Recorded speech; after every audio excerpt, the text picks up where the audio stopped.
Hello and welcome to Feast One's Eyes on Watches. Under review is the Golden Bridge watch from Forsining. I really love unusual watches, and I like watches that have skeleton features, and this watch is very unusual, and as you can see it has a really big skeleton feature to it. Now this is the Forsining Golden Bridge watch, and let me first of all just talk about the case. The case on this is in rose gold, but what is unusual about this is it's only got two lugs, one at either end, and again to me that is a very attractive looking watch, something a little bit different to what you normally get. The next thing is the works inside, and as you can see, I'll just move that so you can just see the rotor moving backwards and forward. It's like an anchor, and I'll show you a shot from the back in a while, but the main feature with this is the Golden Bridge workings that go inside this, and they look really great. The mechanism in the watch is very unusual, and if we just go from the crown side on here, so that you can just have a little look at this. Now it is an automatic watch, but it does look very attractive.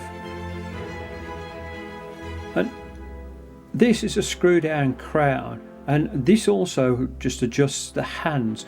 You can only set the hands in one direction, and that is anti-clockwise, and they have a little bit of lume on the end, so you can just see a little bit of white lume. It's not great lume, to be quite honest, but it does help with the legibility. You can just read the hands as they go around a little bit easier, so that is quite a good part. And as I wind this around, you can just see the mechanism over here. If I go to the opposite direction, it disengages the mechanism, and so you can only go one way. Now I don't have any information on what this mechanism inside the watch is, but I do like it. And to screw this back in again, you just push the crown in and tighten it back up. Now while you might think with the screw down crown it might have some water resistance, well, I very much doubt it.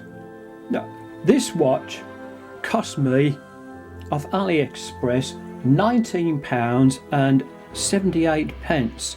That was including all the postage delivery. There was no tax with this.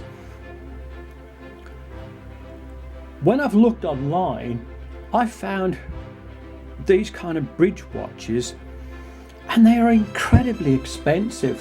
The one that I found, and I'll put up some screenshots so you can actually have a look at these, was £13,950, and another one, which is by Coram, was £98,800.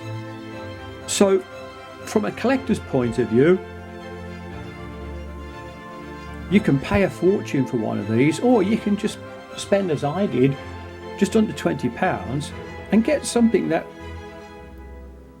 actually is very nice. The two watches that have just come up on your screen are two from Coram, and you can see the price is £13,950 and the other one £98,800. Alright, so they are pretty expensive. I've also included a couple of other screenshots so you can see other bridge watches, and the one in the center is what I would believe is a lady's watch, and it does look very attractive. It does make me smile when you look through the display case on the back, because it is really the most skeleton of all skeleton watches, but at the same time it's really quite nice. And you can just see the rotor wheel moving around, and you can see my backdrop just in the back on this. Now I believe that the glass front and back in this is just a hardlex, but again for £20 you're not going to expect too much else. It's a screw down case on the back and it's polished quite nicely.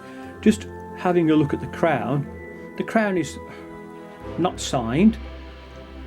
It does feel a little bit tinny, and I believe that the case on here is probably aluminium with some gold, rose gold finishing added onto it then. But again, price wise, just look at this, it does look nice.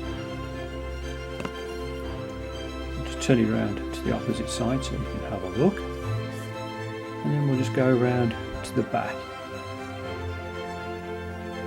Now you'll see on the wheel at the back, it does look a little bit like an anchor, I suppose. That there are some finishings to these, and I have found another watch that has a similar look to it, and I'll put a screenshot up so you can have a look at the mechanics of the watch. The case on it, the one that I'm showing you, is different, but the works on it are the same. And I'm just turning this around so you can get different kind of angles and views of this. It certainly is a different watch, that is for sure. Looking at other watches on the internet, I think you'll have to agree that Forsining have made some homages towards these, and if you look at the mechanical works inside these watches, they are almost identical. When you look at this watch, and I just paid £19.78, and then you look at some of the other prices, you know, 13,950 or even 98,800, this is quite good value. And the interesting part with this is that Forsining actually do lots of different variations of this watch, and I'll put all the screenshots up just to show you the different ones, and they're only a couple of pounds either more or less than this one. I just chose this one because I just liked the case on it. Here are some of the variations that I've mentioned that Forsining make, and as you can see, you get different bezels, and you also get a different position where the crown is. So all of these are options that you can get. The measurements of this watch, the case across this way is 40mm. The thickness is 12.5. Lug to lug, taking it across this way, is 47.6. In between the lugs up here, it's 20mm. The strap is 20mm at the top and tapers down, go this way so you can see a little bit better, down to 18. So there's a 2mm taper on that.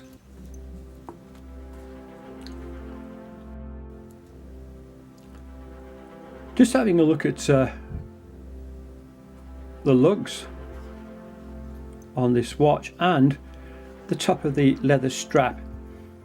Now, it's going to be difficult to change this because of the single bar that just goes through the center, and I reckon what you probably have to do is you'd have to do a little bit of cutting and chop a piece out if you wanted to change the strap on them. Now, the leather strap itself is not too bad. Quality wise, it's quite stiff, but again, just think about the price of it. And it has got the Forsining logo just on the top of the buckle. Just take it over to the other side so you can have a little look.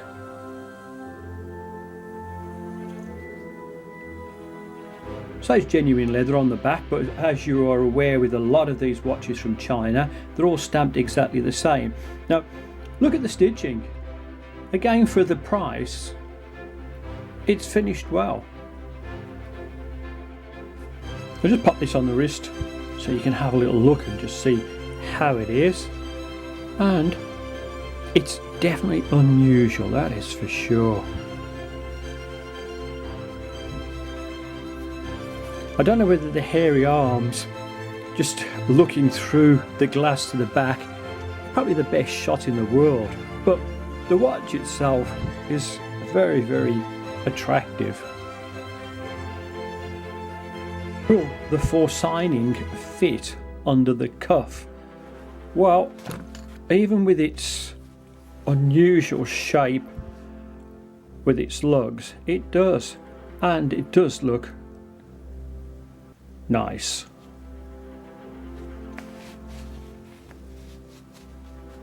Strap fits well underneath, so I would give that a pass.